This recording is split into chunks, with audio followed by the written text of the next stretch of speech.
Hi, I'm Dr. Christopher Cortman, and now for the Mental Health Minute. As you can see, I am literally surrounded by beautiful teenage girls, something that never happened to me when I was in high school. But anyway, there's purpose for this today.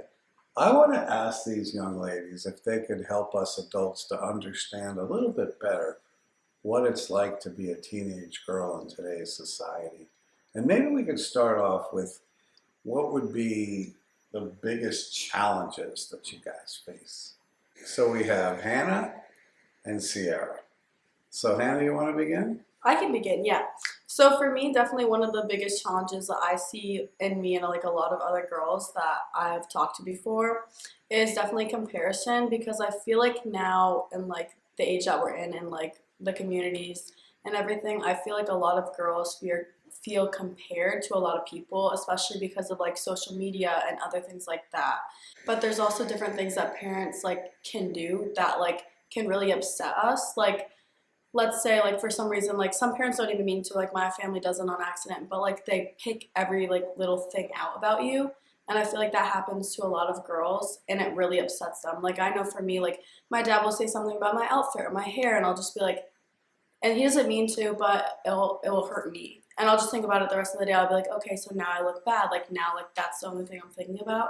So I feel like comparison, also just comparing like girls that are schools or like girls that you just see on the street or like in magazines. Like I feel like that's definitely one of like the hardest things for us.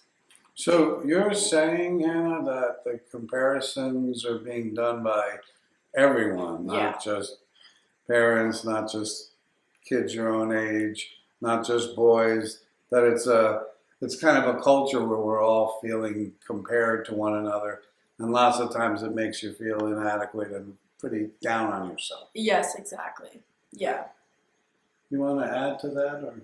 For me, if I were to have one thing and then somebody else would point out that same thing about someone else, even if they're not directly talking to me, I would still it would still affect me, because I would think, if they can say about someone else, what are they saying about me when I'm not there? So even if it isn't directly related towards you and they're talking about other people, it just makes you more anxious about what they could be saying about you when you're not necessarily there, not listening. So that's like the concept of secondhand smoke. It's like I'm not smoking, but I'm being affected by it because I'm exposed to it. If somebody's insulting or putting someone else down and I can hear it, I can personalize that too, especially for two reasons. Number one, if I think I have that same characteristic, or number two, if they're saying bad things about this person because they're not here, what are they saying about me Yeah. the moment I leave? That's like one of the major parts, I think. Yeah, I think you just to be aware, because I was even saying as well, everything that I've been told towards me that was like negative or like about me, I've remembered, and it's not just like the person who's saying it probably doesn't think twice about what they're saying, and they might not even intend it to be like rude or make you self-conscious or anything, but when you hear anything, it can completely ruin someone's whole week, their day, anything, even though it might not even be intended to do that. Yeah, I agree with that one. So one of the things I'm hearing from you guys is even if somebody's saying something passing that's supposed to be funny or fun, or just poking a little light fun, they don't realize that you could be carrying that throughout your entire life by thinking people must think that I'm to this or that not enough that. You know, for me growing up, I heard a lot of short jokes, and I learned how to cope with that. But at the same time, even if somebody else was making fun of someone else who was short, it would register for me like, yeah, I heard all those same lines. Especially because there's such high standards nowadays that it's like everyone has to be perfect. You mean because of the internet? Yeah, like everyone has to be perfect. Everyone, like, just like even little things like your hair always has to be done, or like your nails always have to be done, or like stuff like that.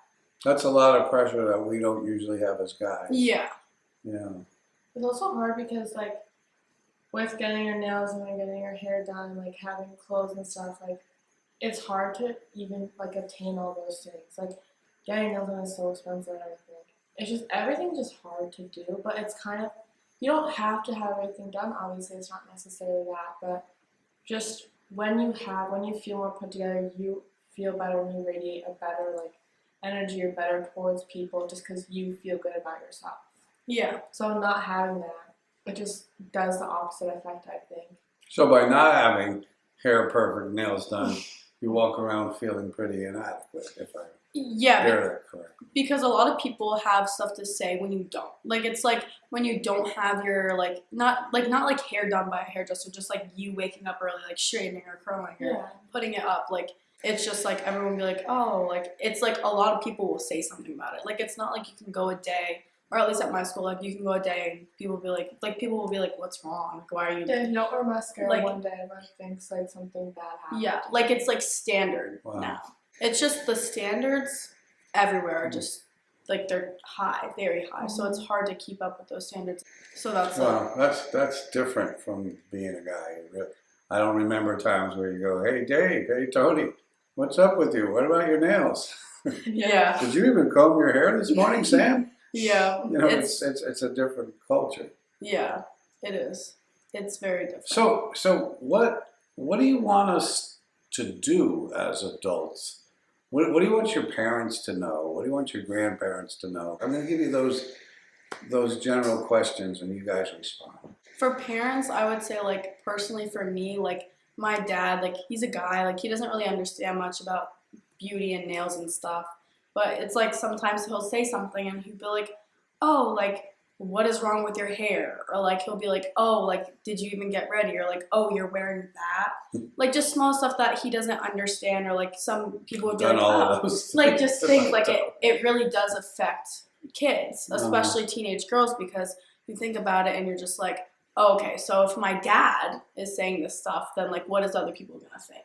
So I think for parents, just really be self-conscious of that and like Be know aware that- of every yeah. word that comes out of our mouths. Yeah, Don't say something if it's going to be critical because even or if it's negative. because even if it's just the smallest stuff, like it affects us on another level. If you have things to say, be encouraging, be Yeah. positive. Okay. Yeah, I would also just say like, in general, even saying like, oh, my hair needs to be done, my nails need to be done, my makeup needs to be done. Like, I understand how that can sound stupid, but just understanding, like, just don't invalidate them Yeah. wanting to feel put together. Like, don't just like make them feel stupid for saying that, I think, because What should we say though? If my daughter, you know, she's going to be 16 soon, I think she's beautiful, but if she says, I don't look good today and I don't see that, what do I say as a dad? It's very hard to come up with a because you're saying. not going to change your mind if you wake up one day and don't feel good. You're just going to be in your head. I would just say, like, is there anything I can do, like, Yeah. to help or anything? I'd be like, And if I were to say, just get in your head. I love you, and no matter what, I always think you're beautiful. Is that? Yeah, Yeah, that would be really that really sweet. helps.